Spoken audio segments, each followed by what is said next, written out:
And I think people have to get psychologically comfortable that could Bitcoin correct into the mid 70s from where we are right now. I believe that. Yeah, it's possible. Could it go lower than that? I think if it goes lower than that, it's a huge buying opportunity. And I think I would try to figure out ways to buy more. Although I'm loaded to the gills with Bitcoin, I would try to figure out a way to buy more. But I think Bitcoin probably corrects into the mid 70s and probably ends the year in the mid 180s. And you say, well, how the hell is that going to happen? Because that's just what Bitcoin does. It'll clean out all the renters. And there are people out there right now at BlackRock and Fidelity that are talking to their clients about strategically owning Bitcoin. You mentioned the UAE, they own several hundred million of Bitcoin. You mentioned the state of Wisconsin, several hundred million Bitcoin now. Get ready, because Bitcoin is on the verge of a massive surge, and Anthony Scaramucci is here to explain exactly why. In a revealing interview with Bitcoin magazine, Scaramucci exposed the reality behind Bitcoin's recent price drop. And guess what? According to him, this correction is completely normal. Bitcoin falling to the mid $70,000 range isn't a reason to panic. In fact, it's a golden buying opportunity. Yes, you heard that right. This is the perfect time to stock up because something big is about to unfold. Even though Scaramucci already owns a significant amount of Bitcoin, he's prepared to buy more if prices dip further. Why? Because Bitcoin's natural cycle is functioning just as expected, eliminating weaker investors and setting the stage for an explosive rally. Brace yourself as Bitcoin touches the $70,000 range, only to skyrocket toward a jaw-dropping $180,000 by the end of the year.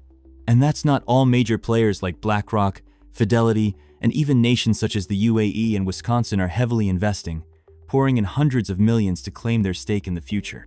The signs are clear. Bitcoin's value is on track to explode like never before. This dip? Completely normal. The upcoming boom?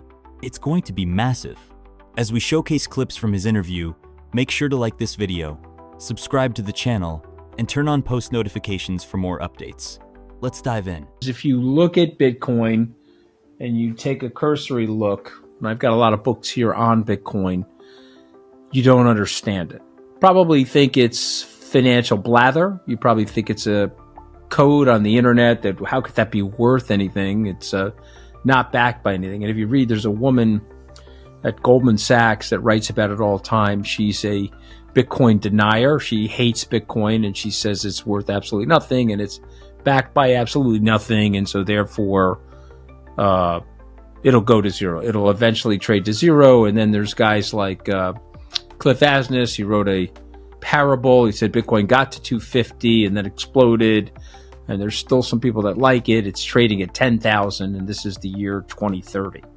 Now, why am I bringing that up? Because there's a healthy skepticism about Bitcoin in the marketplace, and people that don't really study Bitcoin, they have that feeling about Bitcoin. Now, maybe they're going to be right. I don't know. We'll have to see 10 years from now, 5 years from now. I'm been humbled by life, Alan, and I've been humbled by markets. So I'm not going to talk to you definitively about this. I'm just going to give my analysis and tell you that I put my money where my mouth is. And so what I would say is that doesn't really understand the nature of that asset. And so what that asset is a secure, decentralized, fully distributed, very transparent spreadsheet. It's a very transparent system to move value between people. And by the way, people have to know this, their bank is a spreadsheet. Okay, your money's on the spreadsheet in one account, my money's on the spreadsheet in the other account. If you're the car dealer, the money in my account goes down, the money in your account goes up. What are those things? They're just digits in the bank. We've decided that we're going to trust this instrument, this US dollar. It's a form of technology to transfer value between each other. And why do we do it? We have all these different reasons why we do it. Okay, but what if you could create a trustless system? What if you could create a system where you don't have to rely on the government, but there's a network, and so a result of which there's hundreds of thousands of people, so you don't have to trust any one person, and the system is truly transferable, unhackable. It is completely secure. And then it ticks off all the elements that we've used to have money in our society: immutability, scarcity, trust in the technology. And when you look at it from that perspective, okay, it has value. The network itself has value. And if you look at it from that perspective, is it any different from gold? Gold is a bar of gold. Yeah, it's metallic. Some people will argue it has some manufacturing value. It has value for jewelry. Is that 5 or 10% of the value of gold? No, gold is valuable because we all perceive it to be valuable. We trust that other people will perceive this to be valuable, and so that we'll be able to use this to have value between each other. Does that make sense? Yeah, makes total sense. And so when you do the homework, Stan Druckenmiller, Ray Dalio, Paul Tudor Jones, Michael Novogratz, Pete Grieger, Michael Saylor, you pick the person. Neil Ferguson, who wrote the legendary book, The Ascent of Money, is a historian about money and about what we use money for in our society. If you do the homework and you look at it, all of a sudden you're like, okay, that is money. Okay. And then will it be adopted by the society? As Satoshi said, will it catch on? You may want to buy some, it may catch on. And then you have this younger generation of people that understand the digital world, and then it starts to catch on. And now you're looking at adoption rates. And, so where are we? If it's Web 1, we're like in the year 2000. Imagine the growth between 2000 and 2025. And then let's be, Michael Saylor will be mad at me. Let's be the Bitcoin is gold theorist. Michael says it's digital property. Michael says it's an operating system. It's a new software for money and the cycles of money and the transactions of money. It's cheaper, easier, and it's immutable. The government can't corrupt it by adding to it. And so therefore it becomes even more valuable. But let's just say that it's gold. Okay, let's say that it's a form of digital gold. And by the way, it's easier to store and it's easier to move around than gold, is it not? Absolutely. I mean, okay, you don't need to, and so now all of a sudden it may be better than gold, but let's say it's just gold. Okay, and so as it's adapting, it's going to go through volatility curves. Amazon did that. Microsoft did that. Apple Computer did that. Pick the companies. And so this is now being adopted and married up against the people like me and Saylor and the guys that like it. There is a chant out there of people that don't like it. It could be Warren Buffett. It could be the woman that runs Goldman Sachs's asset management investment research. It could be a whole host of people, and they're going to chant against it. And so that creates this uncertainty. It creates the cycle. And if you look at it from that point of view, there's an adoption curve, and that adoption curve should come with high volatility. But if we're right, the volatility will be volatility upward. It won't be volatility. It won't trade to zero. Forget everything you've been told. This is not just another passing trend or financial bubble waiting to burst. Bitcoin's next move is about to leave Wall Street stunned and shake up global economies like an earthquake. If you're not paying attention, you could miss out on one of the most dramatic financial shifts in history. What's coming is nothing short of a tsunami, disrupting traditional financial systems. And here's the most mind-blowing part: Bitcoin's price is set to soar despite the current dip. What you're seeing right now is just the calm before the storm, the perfect setup for the biggest bull run ever seen. You might regret not buying in when Bitcoin reaches new all-time highs, possibly even surpassing gold in value. According to Scaramucci, this isn't just speculation, it's inevitable. If you're not prepared, you might get left behind in the rush. Now, let's watch more clips from Anthony Scaramucci's discussion and uncover deeper insights. I think Bitcoin was at 68, 69,000 when Trump got into office. It shot up to 108,000. That was probably an overshoot. If you told me Bitcoin was at 69,000 and it was 78,000 4 months into Trump's term with all these pro-Bitcoiners in Washington. I said, well, that's a really nice, handsome move. But the fact it went to 108 on its way to 78, no bueno. And I think people have to get psychologically comfortable that could Bitcoin correct into the mid-70s from where we are right now? I believe that. Yeah, it's possible. Could it go lower than that? I think if it goes lower than that, it's a huge buying opportunity. And I think I would try to figure out ways to buy more. Although I'm loaded to the gills with Bitcoin, I would try to figure out a way to buy more.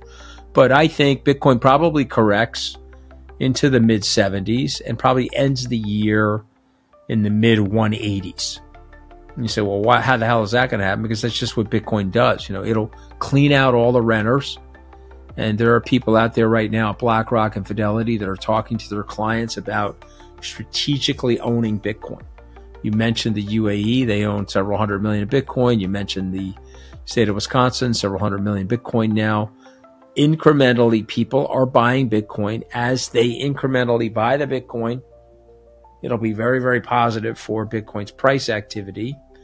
And that's not to say that there won't be price movements like this. There's things going on that we've just experienced. The biggest hack, $1.5 billion was hacked at a Bybit by the North Koreans.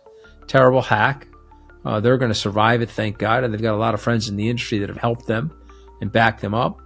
But that causes a crisis of confidence when things like that happen. And so go back to prior hacks, look at Bitcoin price activity, and you'll see that what I'm saying is more or less true. So I think we bottom in the mid-70s, but we close the year in the mid-180s.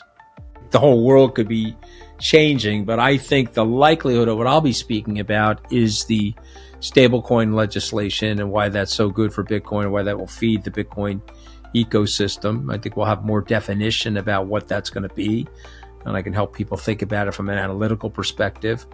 I think that if we're going towards a strategic Bitcoin reserve by that time, and I'm not saying we will because it's not enough time, but let's say that we are, I think we can talk about the implications of that. And I also think that that would be a big setup for, it'd be a race. There'd be a race. There'd be an arms race. There'd be a Bitcoin arms race. You're not going to let the United States own the Bitcoin network. You're not going to let Michael Saylor and the United States own the Bitcoin network. You're going to be in there and you're going to buy a piece of that network and want to be a part of it. We'll have to see what happens, but you could be in a situation, let's talk positively for a moment. You could be in a situation where, God willing, we'll have a war ended. God willing, we'll have some resolution of what's going on in Gaza. And all of a sudden you're in a situation where risk premiums come down in the market because there's less global macroeconomic uncertainty. I think that would also be very good for Bitcoin. But Bitcoin's a cycle. Bitcoin goes through a cycle. Anybody that's buying Bitcoin that thinks it's just an asymmetric bet short term is wrong. I think if they step back, they can realize that it is an asymmetric bet longer term, because I do think it gets adopted and trades to the valuation at or near, possibly better than gold, but it's not going to happen overnight. If you still think Bitcoin is just a temporary trend, think again. Scaramucci just revealed a major truth bomb during Trump's administration. Bitcoin surged from around $68,000 to a staggering $118,000, a movement he believes was too fast, too soon. But here's the kicker: he's not worried. Scaramucci believes that steady, incremental Bitcoin purchases are exactly what the market needs for stability. It's not about chasing a quick surge. It's about positioning yourself for the long-term financial transformation that's unfolding. Now, you might be wondering, what about Bitcoin's notorious price swings? Buckle up, because Scaramucci expects them. The market is unpredictable, especially after a recent $1.5 billion cyber attack that has shaken up investors. But according to him, these dips are simply part of Bitcoin's natural volatility. Here's where things get even crazier. Scaramucci believes Bitcoin has already hit its bottom in the mid-$70,000s. And from here, its value is set to triple by December. And this isn't just a random prediction. He asserts that upcoming stablecoin regulations will supercharge Bitcoin's ecosystem, making it even more attractive to investors. But that's not all. Scaramucci foresees a full-scale Bitcoin arms race, where nations will compete to dominate the Bitcoin network, locking in massive portions of the cryptocurrency and driving its value through the roof. Here's the real shocker: if you still view Bitcoin as a short-term gamble, you're missing the bigger picture. Scaramucci makes it clear Bitcoin is here to stay, and it's on track to become a financial powerhouse. He's not talking about some quick pump-and-dump scheme. He sees Bitcoin evolving into something far bigger than most traditional assets. Imagine a future where Bitcoin holds more value than gold, with an adoption rate that makes conventional investments look outdated. Scaramucci believes Bitcoin is the future of finance, and he's not alone. Major institutional players like BlackRock and Fidelity are already on board, while sovereign nations are beginning to recognize it as the new digital gold. This isn't just hype, it's a revolution, and Bitcoin is leading the charge. So, the big question remains: will Bitcoin ultimately rival or even surpass gold in value? Drop your thoughts in the comments below, share this video, and don't forget to hit the like button. Thanks for watching. Make sure to subscribe for more updates.